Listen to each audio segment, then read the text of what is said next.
ಎಲ್ಲಿತ್ರ ವಿಷಯ? ಯಾರದ್ರಿ? ಮೇದಾರ ಕೇತಯ್ಯ. ಎಲ್ಲಿಗೆ ಬಂದ? ಕಲ್ಯಾಣಕ್ಕೆ ಬರ್ತಕ್ಕಂಥವನಾಗ್ತಿದ್ದಾನ.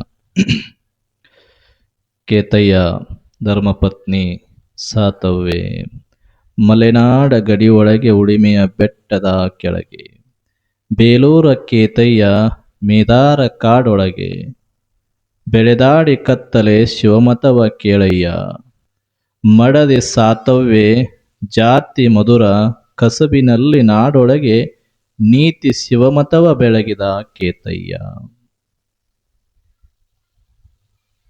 ನೋಡ್ರಿ ಎಷ್ಟು ಚಂದ ಹೇಳಿದಾನ. ಮಲೆನಾಡ ಗುಡಿಯೊಳಗೆ ಉಳಿಮೆಯ ಬೆಟ್ಟದ ಕೆಳಗೆ ಬೇಲೂರ ಕೇತಯ್ಯ ಮೇದಾರ ಕಾಡೊಳಗೆ. ಎಷ್ಟು ಅದ್ಭುತ! ಶರಣರು ಅಂದರೆ ಅದ್ಭುತ. ಅವರ ಜೀವನ ಚರಿತ್ರೆಯನ್ನ ತಿಳಿಯೋದು ಅಂದ್ರೆ ಇನ್ನೂ ಅದ್ಭುತ.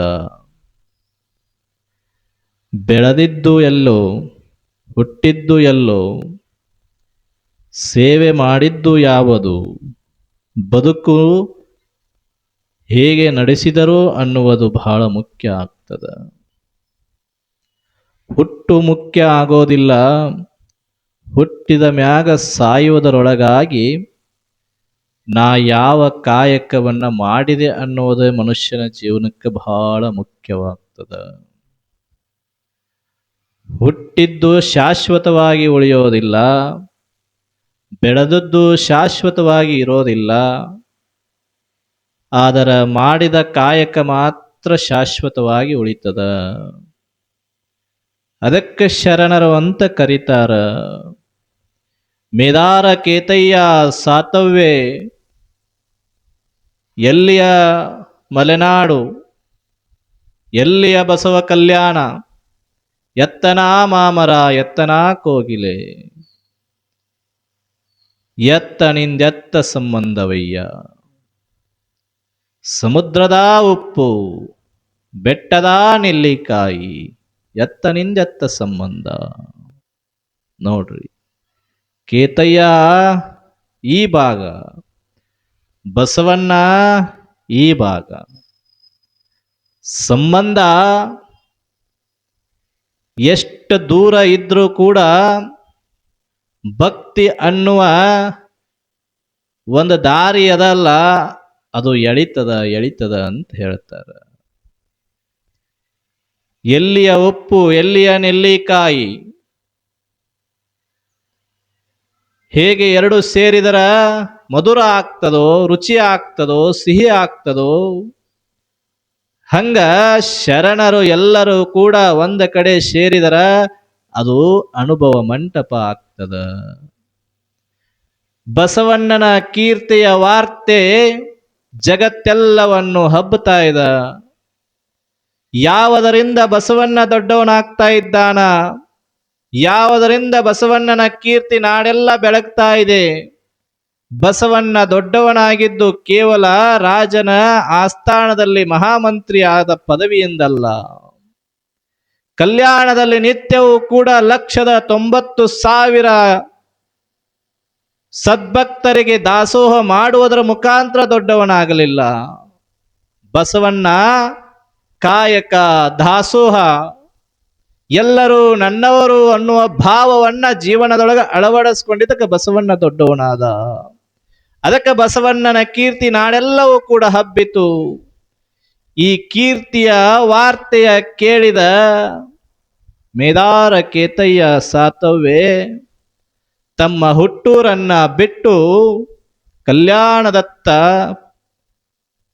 ಪ್ರಯಾಣವನ್ನ ಮಾಡ್ತಾರ. ಬರುವ ದಾರಿಯೊಳಗ ಎಡರು ತೊಡರುಗಳು ಬಹಳಷ್ಟು ಬರ್ತಾವ.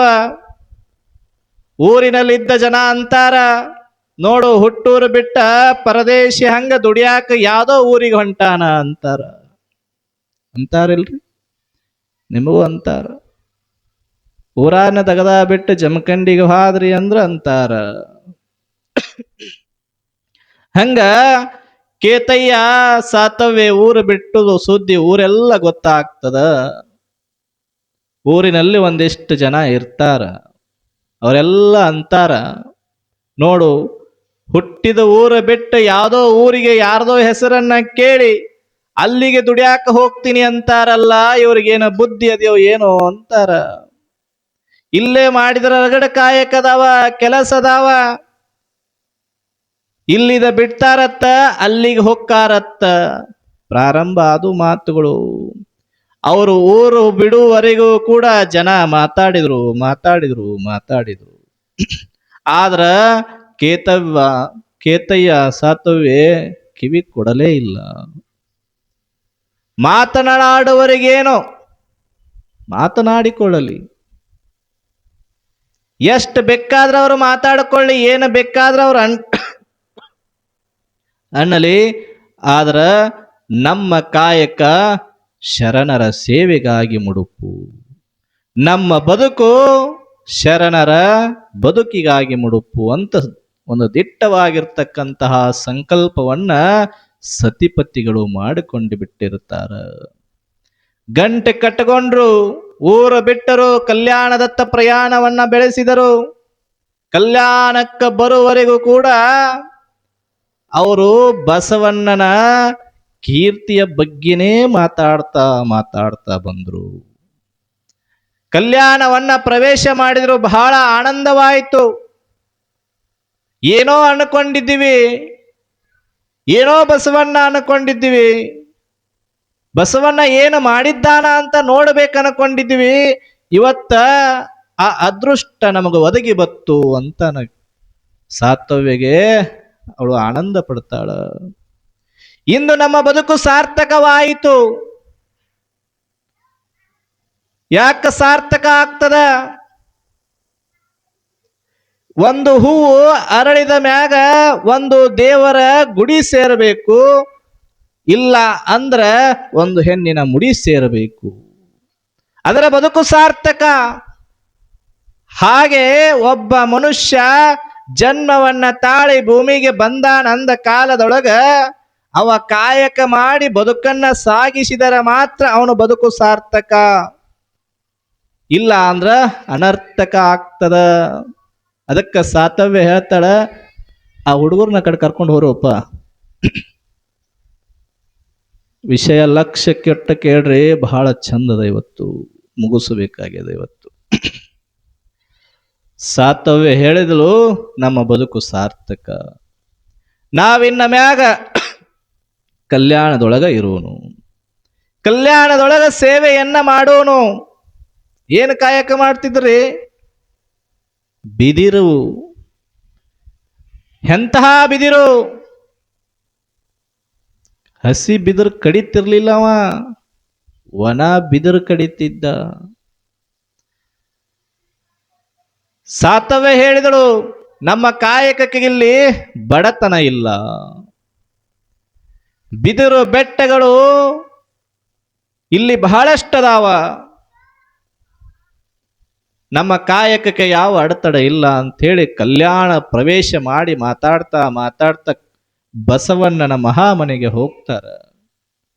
ಬಸವಣ್ಣನ ಮಹಾಮನೆಗೆ ಹೋಗಿ ಬಸವಣ್ಣನಿಗೆ ಶರಣಾರ್ಥಿಗಳನ್ನ ಮಾಡ್ತಾರ. ಅಲ್ಲಮ ಕುತ್ತಾನ, ಚನ್ನಬಸವಣ್ಣ ಕುತ್ತಾನ, ಮಡಿವಾಳ ಮಾಚಿದೇವ ಕುತ್ತಾನ, ಡೋಹಾರ ಕಕ್ಕಯ್ಯ ಕುತ್ತಾನ, ಅಂಬಿಗರ ಚೌಡಯ್ಯ ಕುತ್ತಾನ, ಎಲ್ಲರ ಸಮೂಹದಲ್ಲಿ ಕೇತಯ್ಯ ಹೋಗಿ ಬಸವಣ್ಣವರಿಗೆ ಶರಣಾರ್ಥಿಯನ್ನ ಮಾಡಿದಾಗ ಬಸವಣ್ಣ ಶರಣಾರ್ಥಿ ಅಂದ. ಇದ ಮನುಷ್ಯಾಗ ದೊಡ್ಡತನ ತಂದು ಕೊಡ್ತದ. ಏನಂತ ಬೇಡ್ಕೊಂಡ್ರು ಶರಣರು? ಬಾಗಿದ ತಲೆ ಮುಗಿದ ಕೈಯಾಗಿರಿಸು ಕೂಡಲ ಸಂಗಮ ದೇವ ಅಂದ್ರು. ನನಗೆ ಯಾವತ್ತೂ ಕೂಡ ಗರ್ವವನ್ನ ಕೊಡಬೇಡ ಅಂದ ಬಸವಣ್ಣ. ಅಹಂಕಾರವನ್ನ ನನ್ನೊಳಗ ತರಬೇಡ, ನನ್ನ ತಲೆ ಯಾವಾಗಲೂ ಕೂಡ ಬಾಗಿದ ಹಾಗೆ ಇರಲಿ, ನನ್ನ ಕೈ ಯಾವಾಗಲೂ ಕೂಡ ಮುಗಿದ ಹಾಗೆ ಇರಲಿ, ಈ ತರ ಇರಿಸು ಬಸವಣ್ಣ ಅಂತ ಕೂಡಲ ಸಂಗಮನಲ್ಲಿ ಪ್ರಾರ್ಥಿಸಿಕೊಂಡ.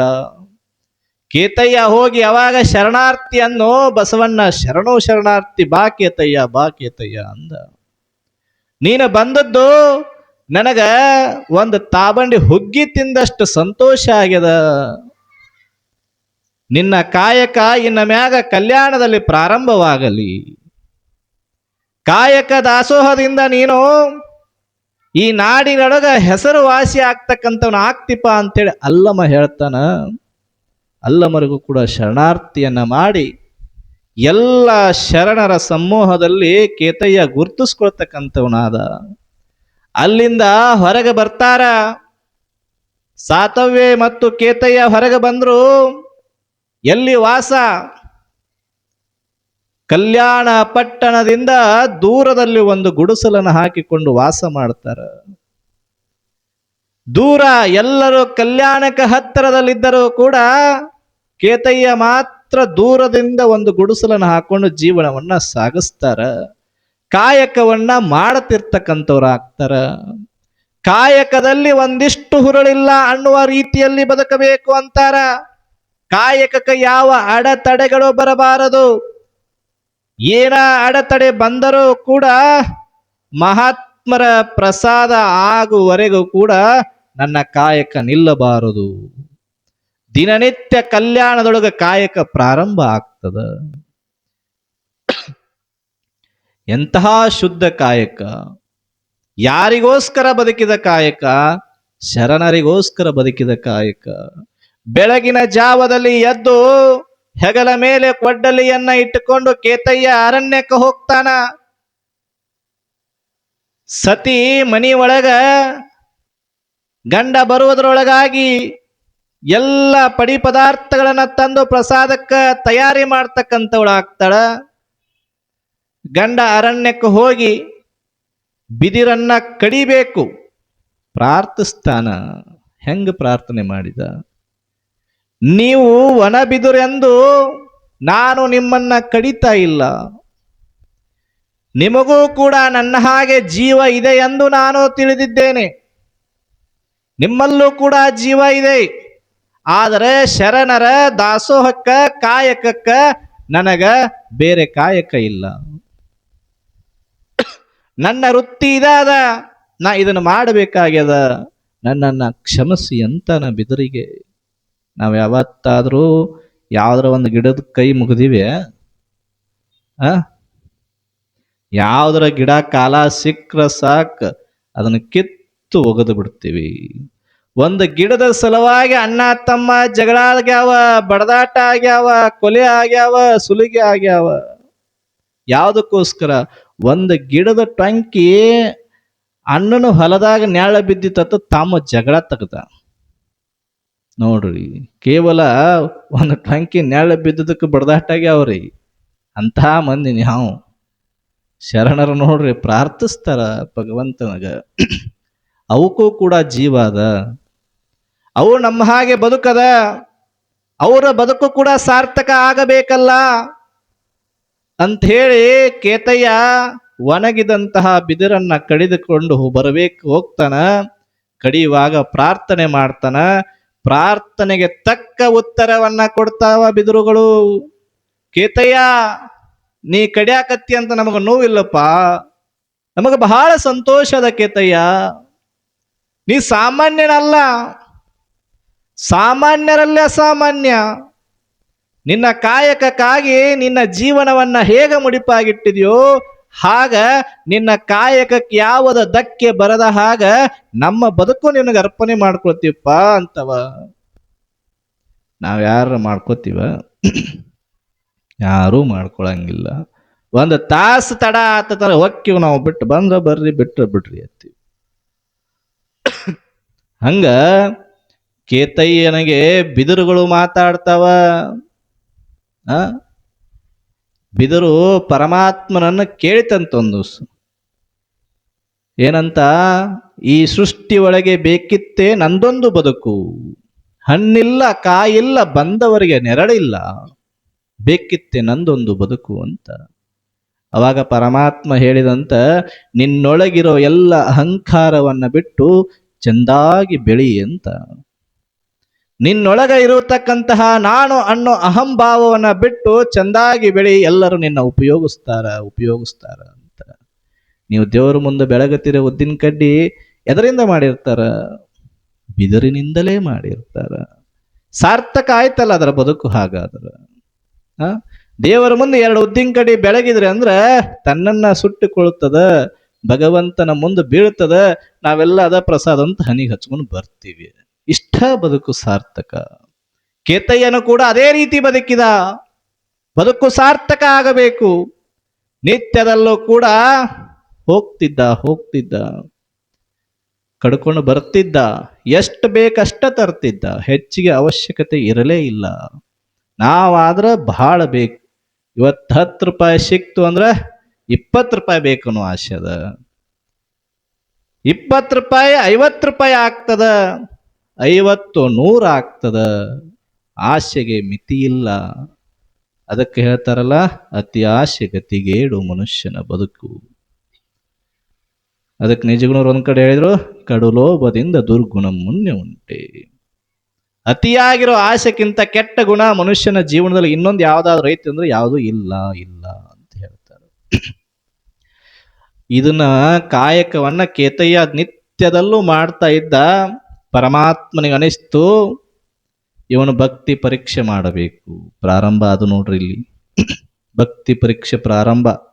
ನಿಮಗ ಭಾಳ ದೇವ್ರ ಮಾಡ್ತೀವಿ, ನಾವು ದೇವಸ್ಥಾನಕ್ಕೆ ಹೋಗ್ತೀವಿ, ನಾವು ಮಠಕ್ಕೆ ಹೋಗ್ತೀವಿ, ನಾವು ಬಹಳ ನಡ್ಕೋತೀವಿ, ನಮಗ ದೇವ್ರು ಬಹಳ ಕಷ್ಟ ಕೊಡಾಕತ್ತಾನ ಅಂತ ತಂದ್ಕೊಳ್ತಾ ಇರ್ತಿರಲ್ಲ, ಒಂದ್ ಅನ್ಕೋರಿ, ನಿಮಗ ಬಹಳ ಕಷ್ಟ ಬರಾಕತ್ತಾವ, ಬಹಳ ದುಃಖ ಬರಾಕತ್ತಾವ, ಬಹಳ ನೋವು ಬರಾಕತ್ತಾವ ಅಂದ್ರೆ ಒಂದ ತಿಳ್ಕೊರಿ, ಭಗವಂತ ನಿಮ್ ಭಕ್ತಿಯನ್ನ ಪರೀಕ್ಷೆ ಮಾಡಾಕತ್ತಾನಂತಾನೆ ನೀವು ತಿಳ್ಕೊಬೇಕಾಗ್ತದ. ಎಷ್ಟು ಗಟ್ಟಿಯಾಗಿ ನೀವು ಕುಂದಿರ್ತೀರ ಅವನ್ ಕಷ್ಟ ಕೊಟ್ಟಾಗ ಅಷ್ಟು ಭಕ್ತಿ ಗಟ್ಟಿ ಆಗ್ತದ. ಅವಾಗ ಪರಮಾತ್ಮ ನಿಮ್ಮ ಮನಿ ಒಳಗ ದೀಪವಾಗಿ ಉರಿಲಿಕ್ಕೆ ಪ್ರಾರಂಭ ಮಾಡ್ತಾನ. ಹೌದಿಲ್ರಿ? ಬಹಳ ಮಂದಿ 1 ವರ್ಷ ಬಿಡದ ದೇವಸ್ಥಾನಕ್ಕೆ ಹೋಗ್ತಾರ, ಕಷ್ಟ ಬರ್ತದೆ ಅಂತ ಬಿಟ್ಟು ಬಿಡ್ತಾರ.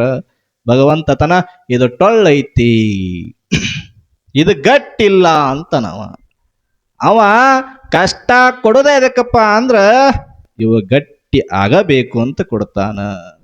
ನಾವು ತಿಳ್ಕೊಳ್ಬೇಕು, ಏನಾರ ಬರಲಿ ನಿನ್ನ ನಾಮದ ಬಲ ಒಂದಿರಲಿ ಅಂತ ಅನ್ಕೋಬೇಕು.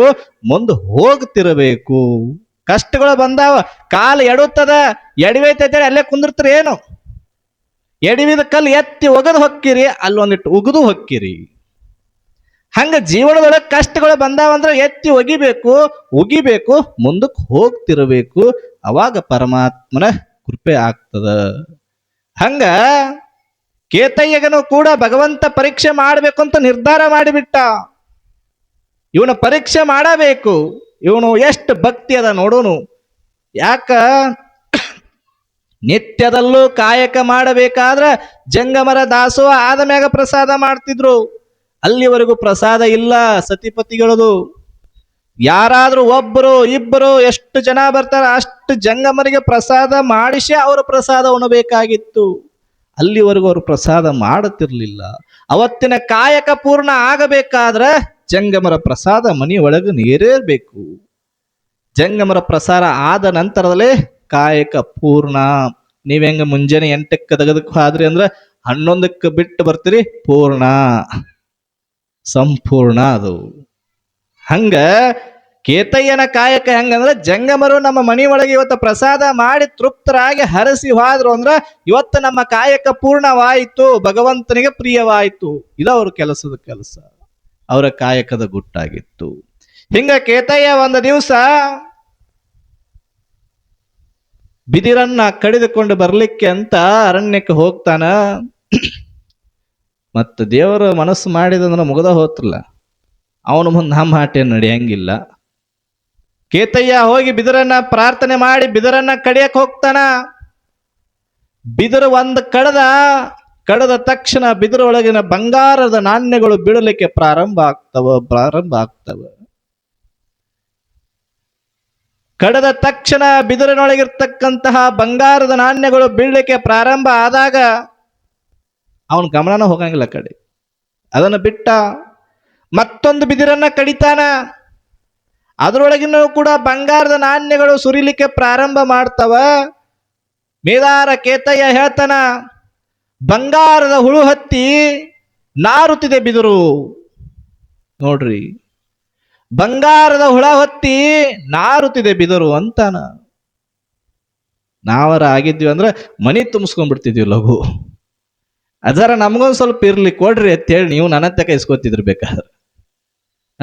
ಬಿದರ್ದಾಗ ಬಂಗಾರ ಸಿಕ್ಕತ್ತಂದ್ರೆ ಬೆಟ್ಟಿರೆ JCPನ ತರ್ತಿದ್ರು ಬುಡಾನ ಕಿತ್ಕೊಂಡು ಹೋಗುನು ಅಂತ ಹೇಳಿ. ಮನ್ಯಾಗ ಹೋಗೋದು ಹಚ್ಕೊಂಡ್ಬಿಡುನು ದಿನಾ ಒಂದೊಂದು ಕಡಿನು. ಮತ್ ಬಂಗಾರ ಅಂದ್ರೆ ಬಹಳ ಪ್ರೀತಿ ಯಾರಿಗೆ ಆದ್ರು, ಅದ್ರಾಗ ನಿಮಗಂತೂ ಹೆಚ್ಚಿನ ಪ್ರೀತಿ. ಆ ಇಡೀ ಜಗತ್ತ ಬಂಗಾರನ್ನ ಉಪಯೋಗ ಹೆಂಗ ಮಾಡಬೇಕು ಅನ್ನೋದು ತಿಳ್ಕೊಂಡಿದ್ದು ಯಾರ ನೋಡಿ ಅಂದ್ರ ಅದು ಭಾರತೀಯ ನಾರಿಯರನ್ನ ನೋಡೇ ತಿಳ್ಕೊಂಡಾರತ್ತ ಅವ್ರು ಹೆಂಗ ಉಪಯೋಗ ಮಾಡಬೇಕು ಅಂತೇಳಿ. ಅವಕ್ ಗೊತ್ತಾ ಇಲ್ಲ ಬಂಗಾರ ಹೆಂಗ ಉಪಯೋಗ ಮಾಡೋದು. ಅವು ಬಂಗಾರ ಖರೀದಿ ಮಾಡ್ತಾವ, ಬಿಸ್ಕೆಟ್ ತಗೋತಾವ, ಮನ್ಯಾಗಿಡ್ತಾವ. ಅವಕ್ ನಕ್ಲೇಸ ಹಾರ ಮಾಡ್ಕೊಳ್ದು ಗೊತ್ತಿಲ್ಲ.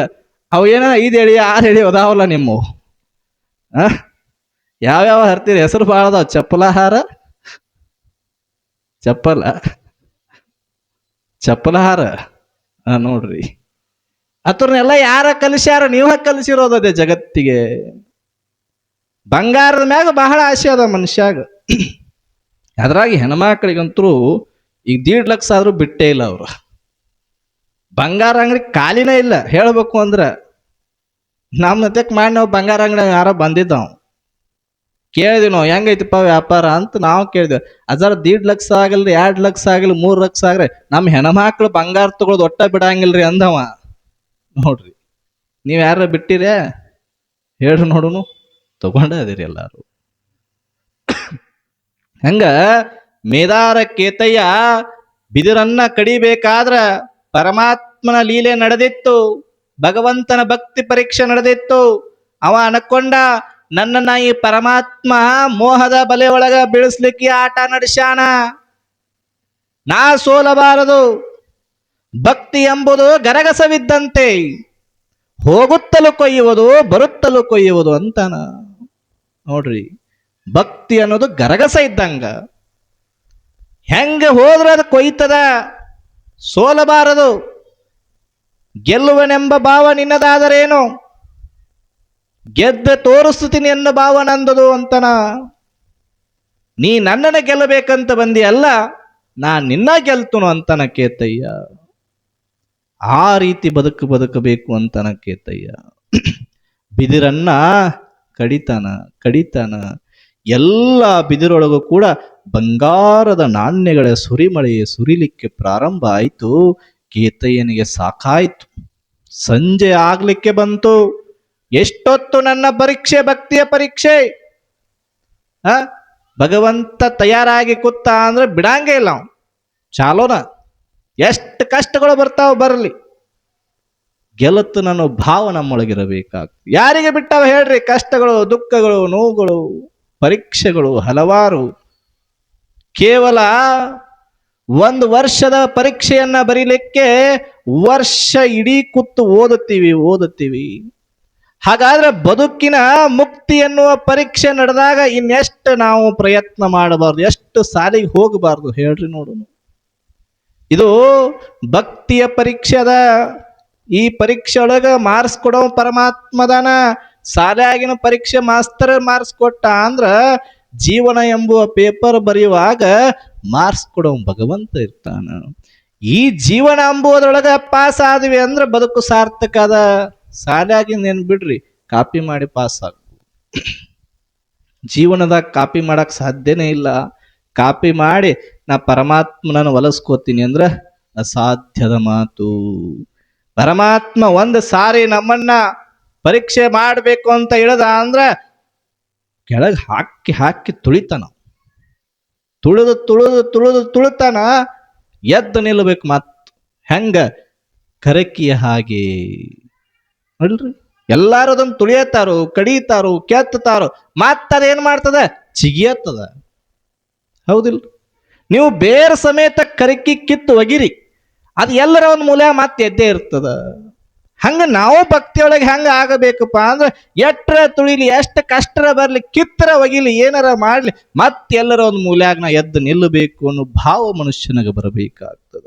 ಅದಕ್ಕೆ ಹೇಳಿದ್ರಲ್ಲ, ಹರ ತನ್ನ ಭಕ್ತರ ಒರೆದು ನೋಡುವ. ನೋಡ್ರಿ ಹರ ತನ್ನ ಭಕ್ತರನ್ನ ಒರೆದು ನೋಡುವ ಸುವರ್ಣದಂತೆ. ಅಕ್ಕ ಸಾಲಿಗೆ ಏನು ಮಾಡ್ತಾನ, ಬಂಗಾರವನ್ನ ತಗೊಂಡು ಹೋಗಿ ಕೊಟ್ರಿ ಅಂದ್ರ ನೀವ್ ಎಟ್ಟರ ಹೇಳ್ರಿ ಇದು ಬಂಗಾರ ಐತಿ, ಇದು ಬಂಗಾರ ಐತಿ, ಪ್ಯೂರ್ ಐತಿ ಅಂತ ಹೇಳ್ರಿ, ಅವ ಕೇಳಂಗೆ ಇಲ್ಲ. ಅವನ್ ತನ್ನ ಕೆಲಸ ಮಾಡೇ ಬಿಡವ. ಅದನ್ನ ತಿಕ್ಕಿ ತಿಕ್ಕಿ ನೋಡ್ತಾನ, ಅವಾಗ ಅವ ಹೇಳ್ತಾನ ಇದು ಪ್ಯೂರ್. ಅಲ್ಲಿ ತಕ್ಕ ಅವ ಹೇಳೋದಿಲ್ಲ. ಅದಕ್ಕ ನಾವು ಭಕ್ತಿ ಎಂಬುವ ಪರೀಕ್ಷೆ ಒಳಗ ಪಾಸ್ ಆಗಬೇಕಾಗ್ತದ. ಇದು ಬಹಳ ಮುಖ್ಯ ಅದ. ಕೇತಯ್ಯ, ನನ್ನ ಪರೀಕ್ಷೆ ಇನ್ನೂ ಮುಗಿದಿಲ್ಲ ಏನಪ್ಪ ಭಗವಂತ, ಎಷ್ಟರ ನನ್ನನ್ನು ಪರೀಕ್ಷೆ ಮಾಡ್ತೀಪ, ಎಷ್ಟು ನನ್ನ ಪರೀಕ್ಷೆ. ಈ ಬಂಗಾರ ಅಂತಕ್ಕಂಥ ಹುಳದ ಬಿದಿರು ನನಗೆ ಅವಶ್ಯಕತೆ ಇಲ್ಲ. ನೋಡ್ರಿ, ಗೊರ್ಲ್ ಹೆತ್ತೈತ ನಾವು, ಬಿದಿರಿಗೆ ಗೊರ್ಲ್ ಹೆತ್ತಿ ಬಿಟ್ಟದ, ಬಂಗಾರ ಅನ್ನುವ ಗೊರ್ಲ್ ಹೆತ್ತಿ ಬಿಟ್ಟದ. ಇದನ್ನು ತಗೊಂಡು ನಾ ಏನು ಮಾಡ್ಲಿ? ನಾವಾಗಿದ್ವಿ ಅಂದ್ರೆ ಬಂಗಾರದ ಒಂದೆರಡು ಕಿರೀಟರ ಮಾಡಿಸ್ಕೊಂಡು ಹಾಕೋತಿದ್ವಿ. ದೇವ್ರಿಗೊಂದು ಹಾಕೋದು, ನಾವೊಂದು ಹಾಕೊಳ್ಳೋದು. ಹಿಂಗ ಹೋಗ್ಬೇಕಿ ಪಂಡ್ರಾಪುರ ಹರಕಿ ಹೊತ್ಕೊಂಡದಟ್ರಿ. ಏನಂತ ಹೇಳಿ ಗೊತ್ತೈತೇನ್ರಿ? ಪಂಡ್ರಾಪುರಕ್ಕೆ ಹೋಗಿದ್ಲತ್ತ, ಬಾಳದು ಮದುವೆ ಆಗಿ ಒಂದು 10-15 ವರ್ಷ ಆಗಿತ್ತತ್ತ. ಮದುವೆ ಆಗಿ ಒಂದು 10-15 ವರ್ಷ ಆಗಿತ್ತು. ಪಂಡ್ರಾಪುರಕ್ಕೆ ಹೋಗಿದ್ರು ಗಂಡ ಹೆಂಡತಿ. ಪಂಡ್ರಾಪುರಕ್ಕೆ ಹೋಗಿ ಪಾಂಡುರಂಗನ ಮುಂದೆ ನಿಂತ್ಕೊಂಡ ಹೆಂಡತಿ ಕೇಳ್ಕೊಂಡ್ಲತ್, ನನಗೆ 15 ವರ್ಷ ಆಗೈತಿಪ್ಪ ಪರಮಾತ್ಮ, ಮದುವೆ ಆಗಿ ಮಕ್ಕಳಾಗಿಲ್ಲ. ವರ್ಷ ತುಂಬುದ್ರೊಳಗಾಗಿ ನೀ ಏನಾದ್ರೂ ನನ್ನ ಉದರದೊಳಗೆ ಗಂಡು ಮಗುವಿಗೆ ಜನ್ಮವನ್ನ ತಾಳಿಸಿ ಬಿಟ್ಟಿ ಅಂದ್ರೆ ನಿನಗ ಬಂಗಾರದ ಕಿರೀಟವನ್ನ ತಂದು ಹಾಕ್ತನು ಅಂತ ಹೇಳಿ. ಯಾವ ಕಿರೀಟ ರೀ? ಬಂಗಾರದ ಕಿರೀಟ. ಇದನ್ನ ಇಟ್ಕೊಂಡಿರಿ ನೆನಪ್ಪ. ಬಂಗಾರದ ಕಿರೀಟವನ್ನ ತಂದು ಹಾಕ್ತನಪ್ಪ ಅಂತೇಳಿ ಹರಕೆ ಹೊತ್ಕೊಂಡ್ಲತ್ತ. ಇವ ಗಾಂಡ್ ಹಿಂದ ನಿಂತ, ತಿನ್ನಾಕ ಗತಿ ಇಲ್ಲ ಊಟಕ್ಕ, ನೀ ಬಂಗಾರದ ಕಿರೀಟ ಹಾಕ್ತನತ್ತಿಯಲ್ಲ, ನಾನಿನ್ನ ಸಾಯಿಸ್ಬೇಕತ್ ಮಾಡಿ ಏನಂದವ. ಎಲ್ಲರ ಓದ್ ಜೀತ ಹಿಡ್ಬೇಕತ್ ಮಾಡಿ ಅಂದ ಗಂಡ. ಅವ ಬೇಯಾಕ ಚಾಲೋ ಮಾಡಿದ. ಆ ಕ್ಯಾಂಡ್ ಸುಮ್ಮಿರ್, ನಿಂಗ ಗೊತ್ತ ಸುಮ್ಮಿರ್, ನೀವ್ ಹಿಂಗ ಮಾಡ್ತಿರ್ಲಿ ಏನಾರ ಹೇಳಾಕತ್ತಾಗ ನಿಮ್ಮ ನೋಡೇ ನಮಗೂ ರಾಟಿ ಬಿದ್ದವು. ಆಕತ್ತಿಲ್ಲ, ಸುಮ್ಮಿರ್, ನಿಂಗೆ ಗೊತ್ತ ಸುಮ್ಮಿರ್.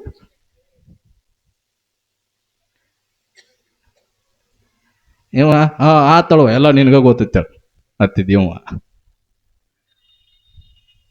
ಅವ ಪಂಡ್ರಾಪುರ ವಿಠಲ ಯಾರೂ ಇಲ್ಲಿ ತನಕ ನನಗೆ ಬಂಗಾರದ ಕಿರೀಟನ ಮಾಡಿಸಿ ಕೊಡ್ತನಂತ ಹೇಳಿಲ್ಲ. ಈಕೆ ಅವು ಬಂಗಾರದ ಕಿರೀಟರ ಮಾಡಿಸಿ ಕೊಡ್ತನಂತ ಹೇಳ್ಯಾಳು. ಅಕ್ಕಿ ಬಂಗಾರದ ಕಿರೀಟ ಮಾಡಿಸಿ ಕೊಡ್ತಾಳ ಅನ್ನೋ ಸಲುವಾಗಿನ ಆಕೆಗೆ ಒಂದು ಗಂಡು ಮಗು ಕೊಡಬೇಕು ಅನ್ಕೊಂಡ ಇವ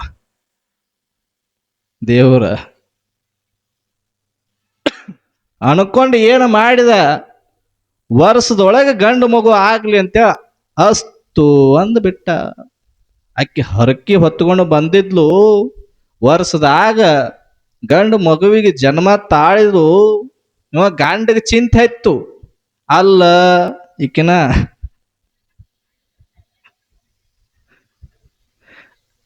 ಮುಂದಕ್ಕೆ ನಾ ಏನು ಹೇಳೇಲ್ರಿ ಇನ್ನು.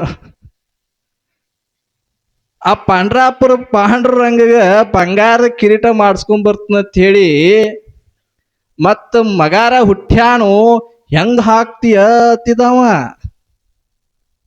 ಆಕೆ ಸುಮ್ಕುಂದ, ನಿಂಗೆ ಗೊತ್ತೈತಿ,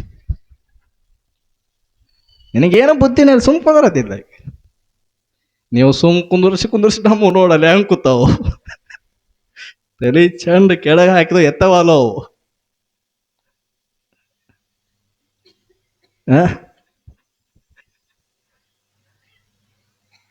ಹುಡುಗ ಏನೋ ಜನ್ಮ ತಾಳ್ತ್ರಿ. ಅಕ್ಕಿ ಬಂಗಾರದ ಕಿರೀಟ ಹಾಕುದು ದೊಡ್ಡ ಬಿರಿನ ಅನ್ಸಿರ್ಲಿಲ್ಲ ಆಕಿಗೆ, ತಾಯಿಗೆ. ಇವ ಗಂಡಗ ಹೊಟ್ಟಿ ಕಡಿಯಾಕತ್ತಿತ್ತ. ಹೆಂಗ ಹಾಕುದು ಏನು ಮಾಡುದು, ಹೆಂಗ ಹಾಕುದು ಏನು ಮಾಡುದು. ಹಾಕ್ಲಿಲ್ಲ ಅಂದ್ರೆ ಶಾಪ ಆಗ್ತದ, ಹಾಕ್ಬೇಕಂದ್ರ ನಮ್ಮ ತೆಕ್ರೆ ಏನೂ ಇಲ್ಲ, ನಾನ ಇನ್ನೊಬ್ಬರ ಮನೆ ತುಡುಗು ಮಾಡ್ಕೊಂಬರೋ ಅದನ್ನು ಎಲ್ಲಿಂದ ಹಾಕುದು ಇವನ್ ಚಿಂತೆ. ಆಕಿಗೆ ಯಾವ ಚಿಂತೆನೂ ಇರ್ಲಿಲ್ಲ. ಯಾಕೆ? ಐಡಿಯಾ ಗೊತ್ತಿತ್ತು ಆಕಿಗೆ. ಏನ್ ಐಡಿಯಾ ಮಾಡಿದ್ರಿ? ಕೂಸು ಹುಟ್ಟಿತ್ತು, ಆ ಕೂಸು ದಿನ ಎರಿತಿರಲ್ಲ ನೀವು. ಎಷ್ಟು ದಿವಸಕ್ಕೆ ಎರ್ಯಾಕ್ ಚಾಲೋ ಮಾಡ್ತೀರಿ? ಎಣ್ಣೆ ಹಚ್ಚಿ ಎರಿತಿರಲ್ಲ ಹುಡುಗರ್ನ. ಹಾ, ದಿನಾ ಎಣ್ಣೆ ಹಚ್ಚಿ ಎರಿದು ಆ ತಲ್ಯಾಗ ಕೂದ್ಲಿದ್ದುಲ್ಲ, ಆ ತಲ್ಯಾಗ ಎಣ್ಣೆ ಒರ್ಸಂಗಿಲ್ಲ ನೀವು, ಹಂಗ ಯಾರದು ಮಲಗಿಸ್ಬಿಡ್ತೀರ ಹುಡುಗರ್ನ. ಅಕ್ಕೇನು ಮಾಡಿದ್ಲು, ಯಾರೋ ತಪ್ಪ ತಲೆಗೆ ಎಣ್ಣೆ ಉನ್ನಿಸ್ತಿದ್ದು, ಅದನ್ನ ಒರೆಸ್ತಿರ್ಲಿಲ್ಲ, ಹಂಗ ಕೊಂಚಿಗೆ ಕಟ್ತಿತ್ತು. ಅದಕ್ಕೆ ಹಂಗ ಕೊಂಚಿಗೆ ಕಟ್ತಿದ್ಲು.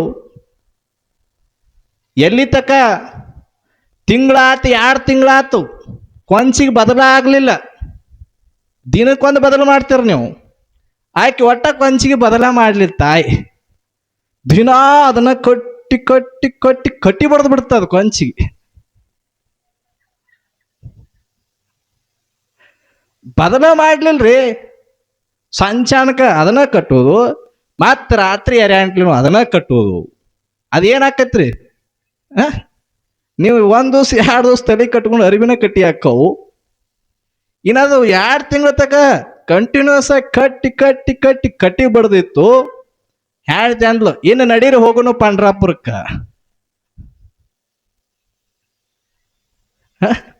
ಇನ್ನು ನಡೀರಿ ಪಂಡ್ರಾಪುರಕ್ಕೆ ಹೋಗೋಣ ಅಂದ್ಲು ಹೇಳ್ತಿ. ಅವ ಅಂದ್, ಎಲ್ಲಿ ಬಂಗಾರ ನಿನ್ನ ಕಿರೀಟ ಅಂದವ. ಎಲ್ಲಿ ನಿನ್ನ ಬಂಗಾರದ ಕಿರೀಟ ಅಂದ. ನಿಮ್ಗೆ ಯಾಕೆ ಬೇಕು? ನಾ ಪಾಂಡುರಂಗ ಹಾಕ್ತ ನಡೀರಿ ನೀವು ಅಂದ.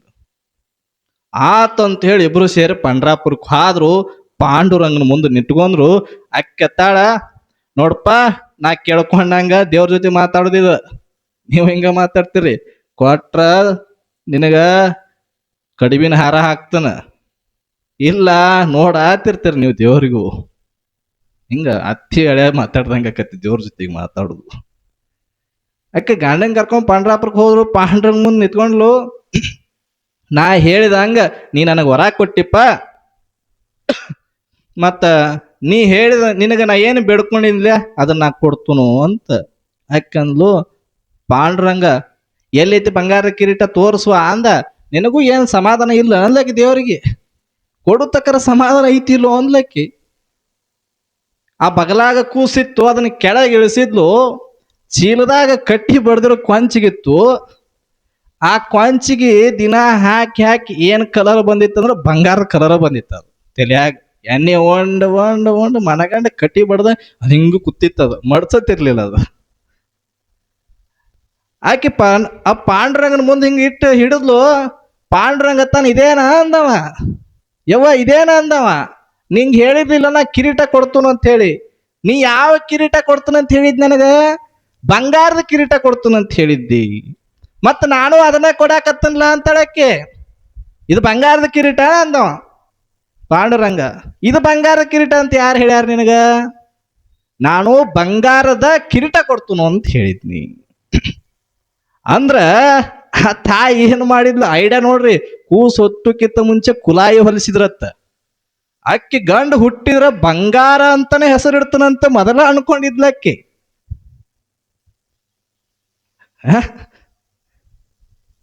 ಪಾಂಡುರಂಗ ತಾಳ, ನೋಡು ಅಲ್ಲಿ ಕುತ್ತದ ಬಂಗಾರ, ಅದರದು ಕಿರೀಟಿದ, ಬಂಗಾರದ ಕಿರೀಟ ನಿನಗ ಅಂದ್ಲು. ಮುಗಿದು ಹೋತಪ್ಪ ಕತಿ ಅಂದವ. ಹಿಂಗೂ ಇರ್ತೀರಿ ನೀವು? ನಮ್ಮ ಮ್ಯಾಲ ಏನಿಲ್ಲಪ್ಪ, ಏನು ಬೇಡ್ಕೋತೈತಿ ಅದನ್ನ ಕೊಟ್ಟು ಬರ್ತಾರ ಅವ್ರು. ನೀವು ದೇವ್ರಿಗೆ ಮಕ್ಕಳ ಟೋಪಿ ಹಾಕೋರ ನೀವು.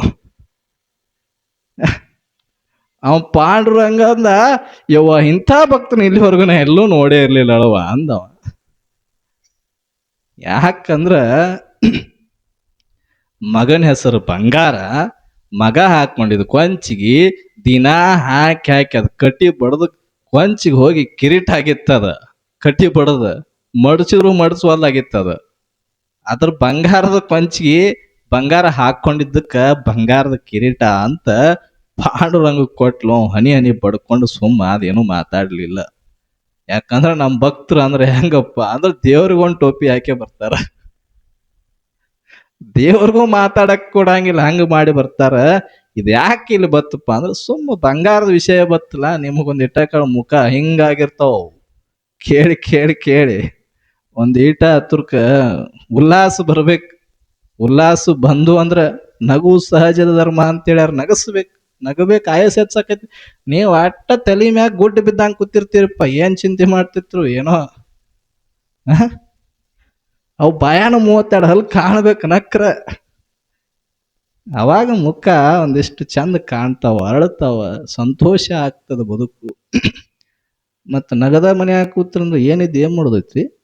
ಸಂತೋಷ ಇಲ್ಲದ ಜೀವನ ತಗೊಂಡ ಸಂತೋಷವಾಗಿರ್ಬೇಕು, ನಗಬೇಕು. ಅದಕ್ಕೆ ಇಲ್ಲಿ ಹುಟ್ಟುಗರ ಆಟ ಆಡ್ಸೋದೇನಂದ್ರ ನಗು.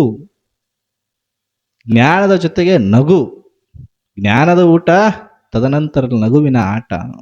ಎರಡೂ ಇದ್ದು ಅಂದ್ರೆ ಸಂತೋಷ. ಒಂದು ತಾಸು ಇಲ್ಲಿ ಕೂತು ನಗತಾ ಹೋದ್ರಿ ಅಂದ್ರೆ ಸಾಕು, ಜೀವನದಾಗ ಆಯಸ್ ಒಂದಿಟ್ಟು ಹೆಚ್ಚಾಗ್ತದ, ದುಃಖ ಮರಿತಾವ ಒಂದ್ ತಾಸರ. ಆ ಉದ್ದೇಶ ಎಲ್ಲಿಗೆ ಬಿಟ್ಟಿವ್ರಿದ್ನ? ಮೇದಾರ ಕೇತಯ್ಯ ಏನು ಮಾಡಿದ? ಕತಿ ಮುಗಿಸಬೇಕೆಟ್ಟೊತ್ತಾದ್ರೂ ಇವತ್ತು.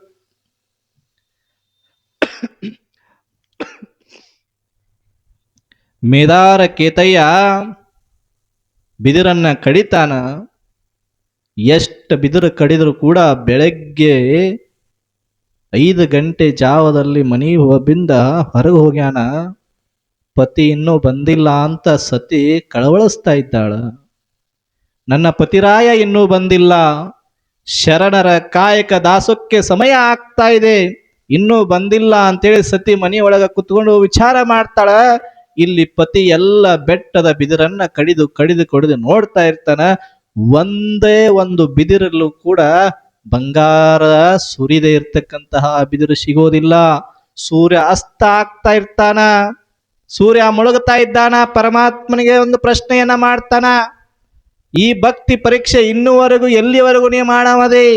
ನಾ ಒಂದು ದಿನ ಶರಣರ ದಾಸೋಹಕ್ಕೆ ನನ್ನ ಸೇವೆಯನ್ನ ಮುಡಿಪಾಗಿಡಲಿಲ್ಲ ಅಂದ್ರೆ ನನ್ನ ಪ್ರಾಣ ಪಕ್ಷಿ ಹಾರಿ ಹೋಗ್ತದ ಅಂತಾನ.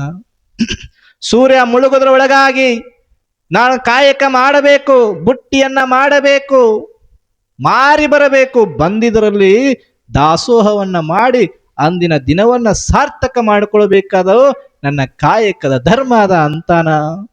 ಸೂರ್ಯದೇವನಿಗೆ ಆಜ್ಞೆಯನ್ನ ಮಾಡ್ತಾನ, ಏ ಸೂರ್ಯದೇವ, ನನ್ನ ಕಾಯಕ ಮುಗಿಯುವವರೆಗೂ ಕೂಡ ನೀ ಮುಳುಗುವ ಹಾಗಿಲ್ಲ ಅಂದ. ಸಂಜೆ ಆಗ್ತದ. ಕೊನೆಯದಾಗಿ ಇನ್ನೊಂದು ಕಡದ ನೋಡೋಣ ಅಂತೇಳಿ ಹೋಗ್ತಾನ. ಒಣಗಿರತಕ್ಕಂತಹ ಒಂದೇ ಒಂದು ಬಿದಿರು ದೃಷ್ಟಿಗೆ ಬೀಳ್ತದ. ಆ ದೃಷ್ಟಿಗೆ ಬಿದ್ದಂತಹ ಬಿದಿರನ್ನ ಹೋಗಿ ಪ್ರಾರ್ಥನೆ ಮಾಡ್ಕೊಂಡ ಕಡಿತಾನ. ಕಡಿದ ತತ್ಕ್ಷಣದೊಳಗ ಅದರಿಂದ ಯಾವ ಬಂಗಾರದ ನಾಣ್ಯಗಳು ಕೂಡ ಬೀಳುವುದಿಲ್ಲ. ಇವತ್ತು ನನ್ನ ಕಾಯಕಕ್ಕೆ ಸಾರ್ಥಕ ಆಯ್ತು ಅಂತೇಳಿ ಆ ಬಿದಿರಿನಲ್ಲಿರ್ತಕ್ಕಂತಹ ಎಲ್ಲವನ್ನು, ಬೇಡವಾಗಿರ್ತಕ್ಕಂಥದ್ದೆಲ್ಲವನ್ನು ಕೆತ್ತಿ ಸವರಿ ತೆಗೆಯುತ್ತಾನ. ತೆಗೆಯುವುದರೊಳಗಾಗಿ ಮೇಲ್ಗಡೆಯಿಂದ ತೆಗೆಯುವುದರೊಳಗಾಗಿ ಏನು ಕೆಳಗಡೆಯಿಂದ ಕಡ್ಕೊಂಡು ಮೇಲೆ ಹತ್ತಿದ್ದ, ಕೆಳಗೆ ಕಡ್ದಿರ್ತಕ್ಕಂತಹ ಕೋಲಿಗಳು ಎಲ್ಲವೂ ಕೂಡ ಹಂಗ ನಿಂತಿದ್ವು. ಆ ಬಿದಿರನ್ನ ಕಡಿದು ಎಳೆಯುವ ಸಂದರ್ಭದೊಳಗ ಕಾಲ ಜಾರ್ತದ, ಕೆಳಗೆ ಬೀಳ್ತಾನ. ಕಡ್ದಿರ್ತಕ್ಕಂತಹ ಬಿದಿರಿನ ಕೋಲು ಎದೆಯೊಳಗ ಚುಸ್ತದ, ರಕ್ತ ಹಾರಿಬಿಡ್ತದ ಎದೆಯಿಂದ. ಆದರೂ ಕೂಡ ನಿಲ್ಲಲಿಲ್ಲ ಕಾಯಕ.